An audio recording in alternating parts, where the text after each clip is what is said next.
की जय। बोलो उमापति महादेव की जय। अब कथा आरंभ करने जा रहे हैं। आज सोमवार की व्रत कथा।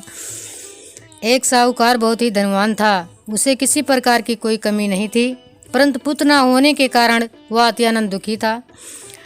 वह इसी चिंता में रात दिन रहता था और इसलिए वह पुत्र की कामना हेतु पर सोमवार को शिव जी का व्रत और पूजन किया करता था। संस्काल को जाकर शिव जी के मंदिर में दीपक जलाया करता था। उसके इस भक्तिभाव को देखकर एक समय श्री पार्वती जी ने शिव जी महाराज से कहा, हे महाराज, यह साहूकार आपका अत्यानंद भक्त है और सदैव आपका व्रत और पूजन बड़ी श्रद्धा से करता है। अंत इसकी मनोकामना पूर्ण करनी चाहिए।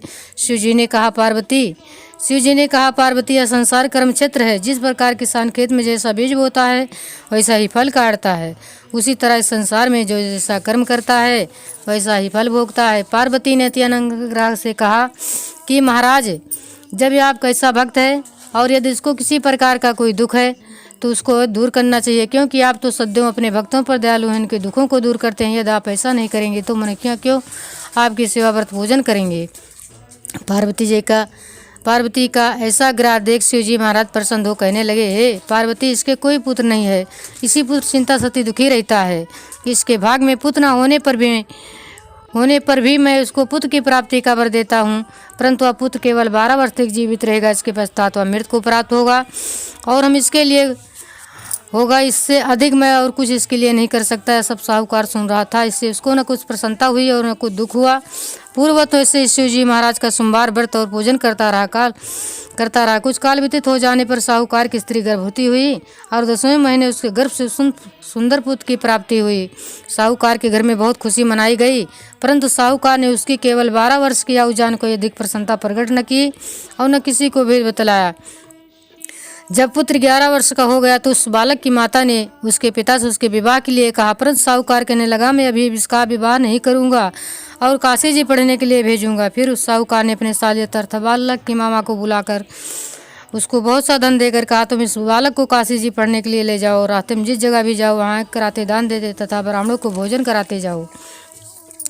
इस प्रकार वह दोनों मामा भांजे सब जगह कराते और ब्राह्मणों को भोजन कराते जा रहे थे। रास्ते में उनको एक शहर दिखाई पड़ा।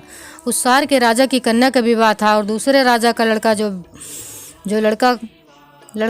जो विवाह के लिए बारात लेकर आया था वह एक आंख से काना था। लड़के के पिता की इस बात की बड़ी चिंता थी, कहीं वर को देख कन्या के माता पिता विवाह में किसी प्रकार की अड़चन न पैदा कर दें। इस कारण जब उसने सुंदर सेठ के लड़के को देखा तो मन में विचार किया कि क्यों न द्वार चार के समय इस लड़के से वर का काम ले लिया जाए।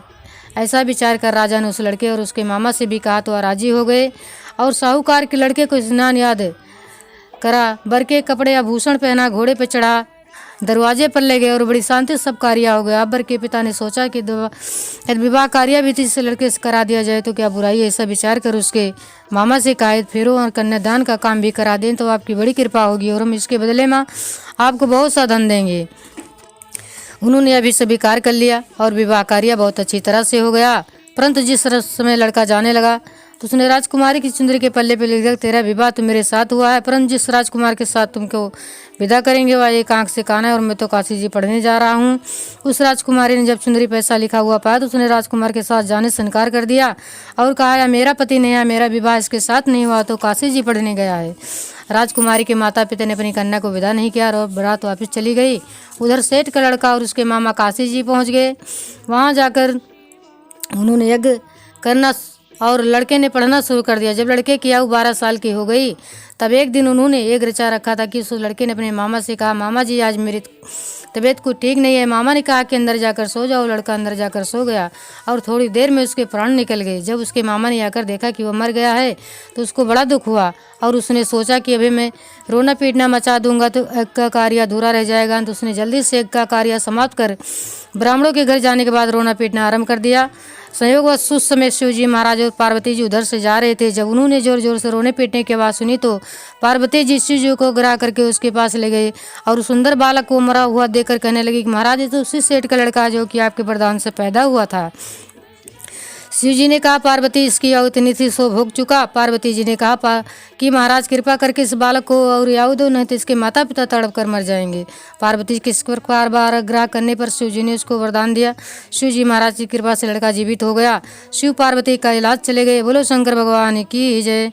तब वह लड़का और उसके मामा उसी प्रकार एक कराते हुए अपने घर की ओर चल पड़े और रास्ते में उसी शहर में आए जहाँ पर उस लड़के का विवाह हुआ था। वहाँ पर आकर जब उन्होंने यज्ञ आरंभ कर दिया तो उस लड़के के ससुर ने उसको पहचान लिया और अपने महल में लाकर उसकी बड़ी खातिर की, साथ ही बहुत सारा धन और दासियों के सहित बड़े आदर और सत्कार के साथ अपने लड़के और जमाई को विदा किया। जब वो अपने शहर के निकट आए तो उसके मामा ने कहा कि पहले मैं तुम्हारे घर जाकर खबर कर आता हूँ।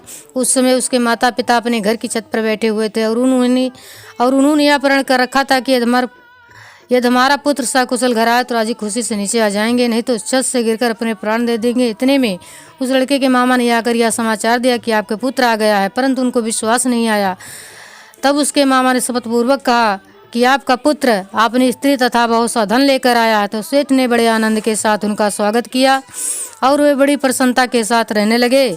इसी प्रकार जो कोई भी सोमवार के व्रत को धारण करता है अथवा इस कथा को पढ़ता या सुनता है, उसके दुख दूर होकर उसकी समस्त मनोकामनाएं पूर्ण होती हैं। वह इसी लोक में नाना प्रकार के सुख भोग कर अंत में सदा सुख के लोक को प्राप्त करता है। बोलो शंकर भगवान की जय। बोलो हर हर महादेव शंभो की जय।